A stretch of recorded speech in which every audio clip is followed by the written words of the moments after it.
It's a new day, Newnan. Yes, it is. And I am the bearer of good news, the guy who looks good in the nudes. Baby. Does the carpet match the stash? Well, you'll never know, because you're not my girlfriend. And my body is reserved. Put a big reserve sign on my belly, so everybody knows that I'm reserved. I should start walking around naked with a reserve sign on my stomach. This might be a bad idea. A kid was asking me recently. One of the kids, my kid was asking me. Saying it was my kid makes a lot more sense than me just acting like I have these kind of conversations with kids.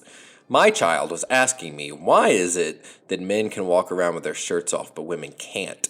And I tried to explain to her that it's old school modesty, but in a lot of places it's not the case. And then I asked myself, wait, is it actually against the law? Just like if there's a place where guys are publicly shirtless, that girls can't be publicly shirtless? Or is it just like you get judged for it? But is it against the law at the beach for females to be topless? And I don't know the answer to that. I don't know if it's different for every state, or if it's just like, if you're not hurting anybody, what's the problem? I don't know. And I thought about Googling it, is it illegal to be topless? But that feels like borderline pornography searching. But it shouldn't be, right? Because really, if you're going to be topless at the beach, everyone should be able to be topless at the beach. I'm not going to complain if I'm topless at the beach. I mean, people might complain about seeing me be topless at the beach. You mean damn, how am I supposed to enjoy salty water and possible shark attacks if Harold's walking around without a shirt on? So maybe I shouldn't ever be shirtless again. Also, I don't like the beach. That's an important thing to know about me. The beach sucks. It's really hot. It's sandy. And the ocean is a nightmare. It's just the scariest thing. I don't see how the people who go to where you can't touch the bottom of the ocean, it's swim out, then swim back. That's crazy to me. I could never do anything like that. When I go out in the ocean, I stay like hip high. And the whole time I'm doing it, I'm like, this is horrifying. Something underneath that water is going to hurt me. And it's not even like it's an unreasonable fear. Anytime I go to the beach, I get hurt by something. I get cut by something, or I get stung by something, or a fish bites me. It's a scary, horrible place, and you don't know what's happening underneath it. Now, when the sun starts going down, and it's just that breeze, and it's just the smell and the noises, that's pretty cool. I like being out there for that. But that is a very small time frame of time on the beach where most of it is a nightmare. But thankfully for me, my girl doesn't really going to the beach either. So, and one of the perks of being divorced is that I don't have to go on family beach trips anymore. Someone else will take my kid to the beach. So I don't know if I'll ever have to go to the beach again. I'm sure I will. I'm sure there'll be a reason. I got to go to the beach at some point because my kid does love it and I want to be a good father. And I've never been to the beach with my girlfriend, so taking her to the beach would be an interesting story for both of us. But man, I don't know. We'll see. We'll see if I ever go to the beach. I'll let you guys know if I'm going to the beach. And let me know, are you a beach person? Are you a mountain person? Are you a get lost in the woods person? Isn't that a song from Frozen? Get lost in the woods. I think so.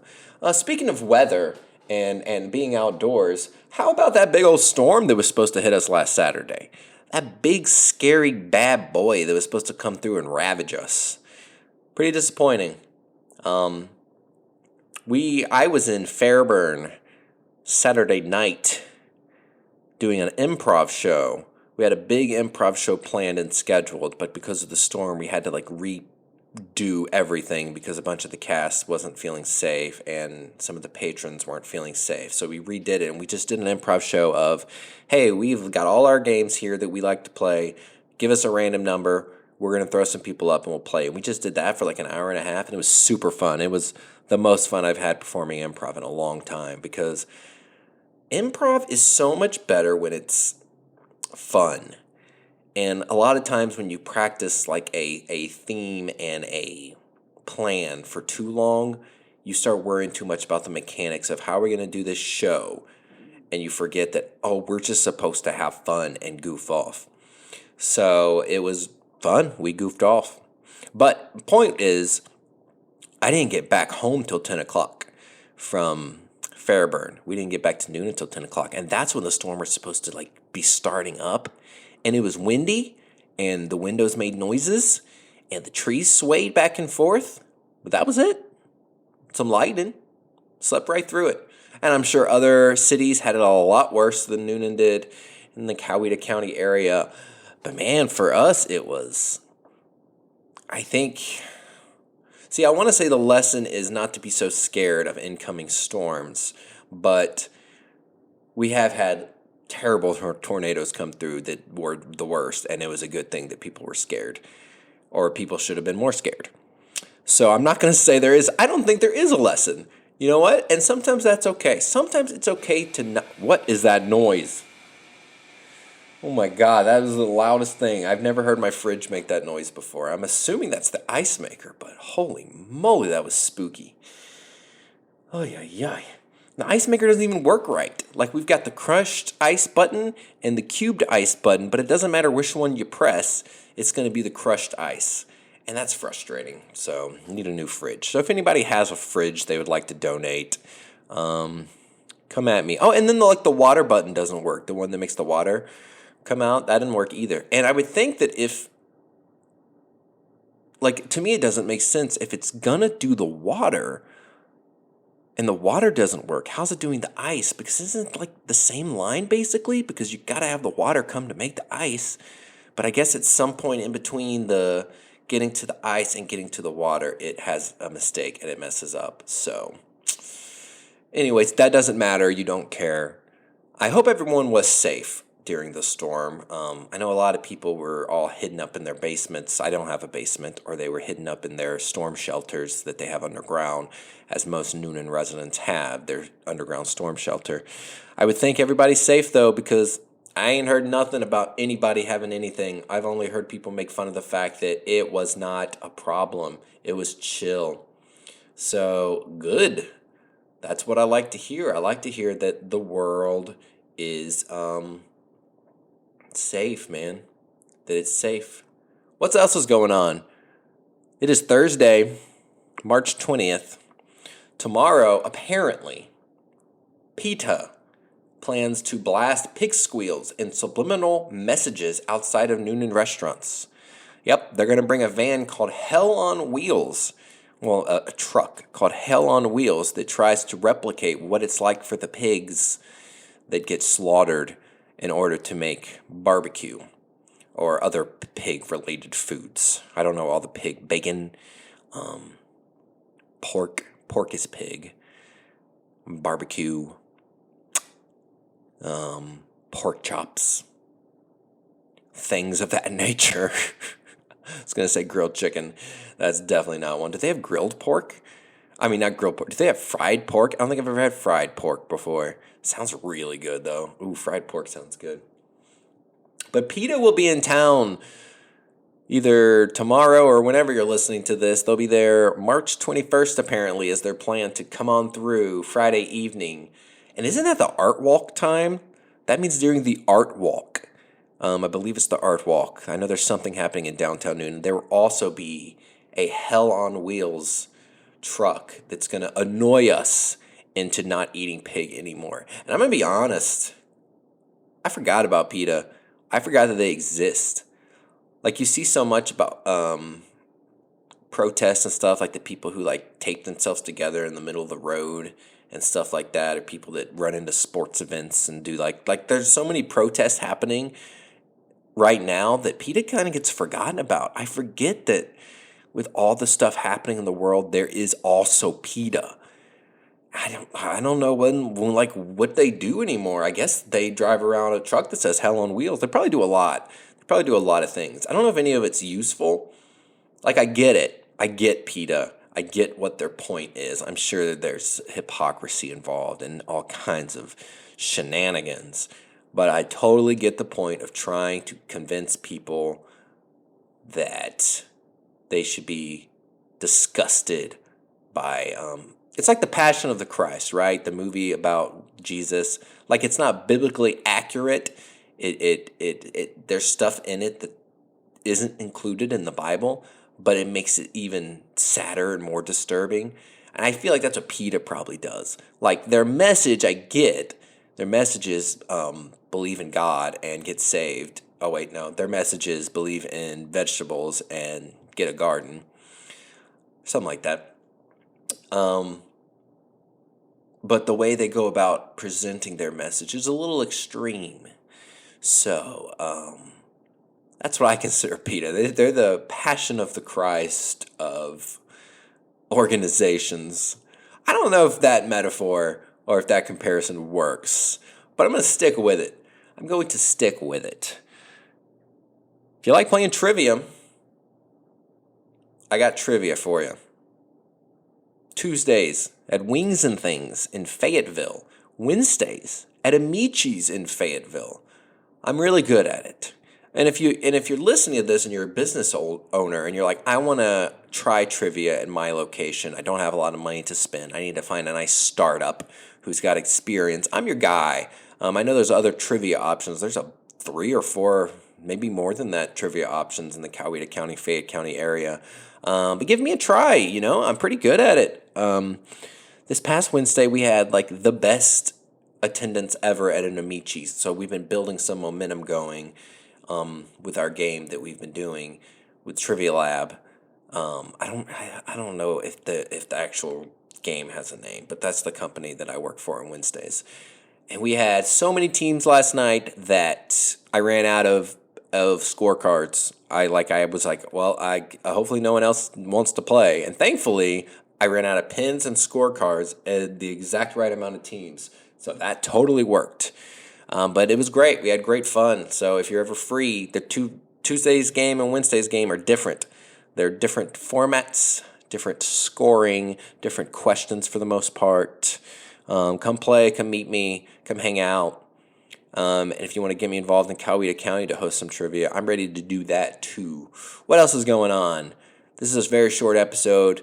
I know I've been MIA a bit. You see, I have felt creatively bankrupt is what I've been saying. Like, Harold's not very funny right now. I don't post on the website. I haven't been doing the podcast regularly. On my personal page, I haven't been posting a lot. I just feel like I'm out of ideas for life. And maybe it's depression. I'm bipolar. I get depressed. I have anxiety. Maybe I'm going through a bad part of my life, but I don't feel sad in general. Like, I'm very happy about where my life is right now. I have regular stresses. I have health stresses that everybody goes through. I have financial stresses. I don't have a perfect amount of money. I'm not the happiest I've ever been financially. But like personally, like with my family and my friends and my improv world, all very happy with all of that. But I'm just not, I don't know, it feels like I have to use enough energy to be content with the things happening in my life. I don't have the energy to then be creative and productive. Like, all my energy is going to being happy about the things that are good. I don't have any energy left over for the things that need a little bit of work. And that's not good. That's not a good way to be. You got to be able to balance it. Maybe not balance it all. I don't want people to think I'm suggesting you overdo it and exhaust yourself. But you got to be able to say, hey, things are going good. Now I can work on the things getting better. And that's what I'm not doing a good job at. I'm not doing a good job seeing what needs fixed and fixing it. I'm going, well, I haven't had this good stuff in a while, so I'm just going to enjoy that this stuff is good. But then all I'm doing is I'm enjoying the good stuff, but in the back of my mind, I know that I'm setting myself up for failure, and I'm setting myself up to be disappointed soon. Because if I don't put at least a little bit of work into everything, maybe this is the wrong way to look at it, but if I don't spread myself thin enough, I'm gonna get miserable again. Which might not be true, but is how my brain works. I gotta put in more effort into all the things. I can't do what I'm doing at the moment. But I am doing it. And again, like I said, I would say I am a happy person right now. But if things continue like they're going, 3 months from now, I'll be really, really stressed and I'll feel really far behind. So I just gotta borrow a little bit of energy from the stuff I'm good with and throw it into stuff that needs a little bit of work. And I'm having a hard time doing that. I sit and my chest gets heavy when I think about that stuff. But I can flip my brain to being like, yeah, but this is really good right now. And I'm really excited for this. And I feel really fulfilled in this area. And then the weight goes away. Like, this is the first time in a while that I have been able to focus on the good in life and be really happy with it. But I'm using it as a crutch now, to the point I'm like, I got enough good stuff going on. I don't need to worry about the other stuff. But I do need to worry about the other stuff. I need to get this company off the ground a bit more. I need to keep my brain creative every single day. I got to do a little bit better about chores in the house, like just keeping things clean and tidy, because that helps me a lot. But that's how I work, is that I am like pleasantly surprised and happy and excited about the really good things and how good things are going, that it's causing me to misplace my energy a bit. And maybe that's something you can relate to, and if you can, I'd love to hear more about it. But if it's not something you can relate to and you think that I should do something differently, please let me know. I'm constantly looking for coaching in life and how to be a better person. And by a better person, I mean happier.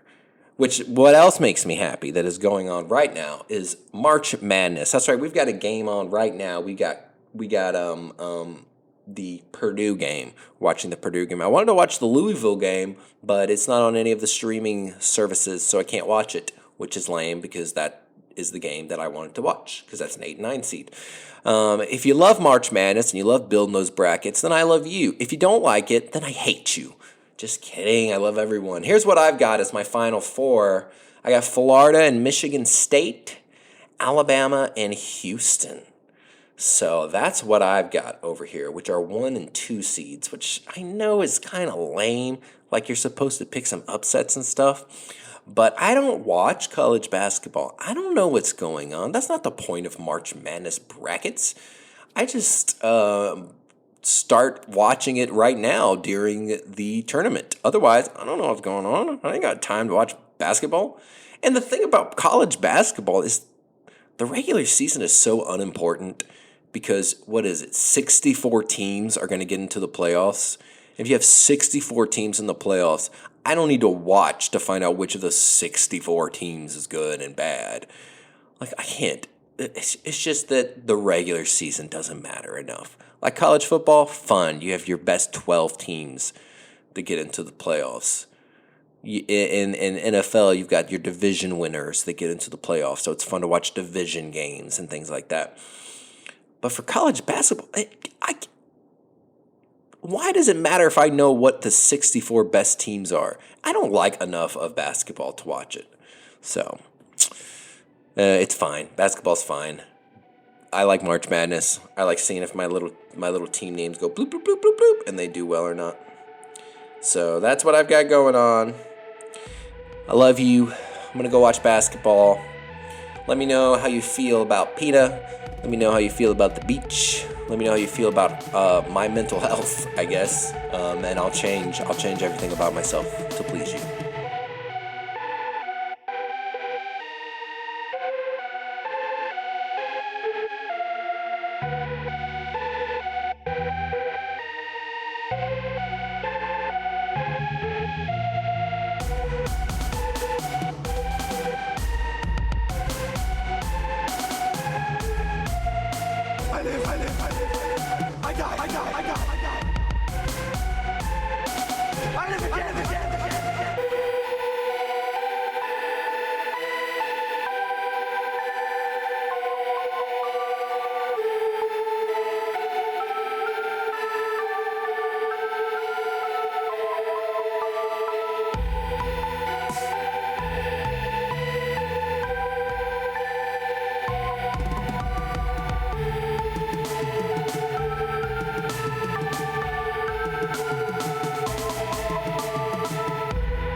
my God.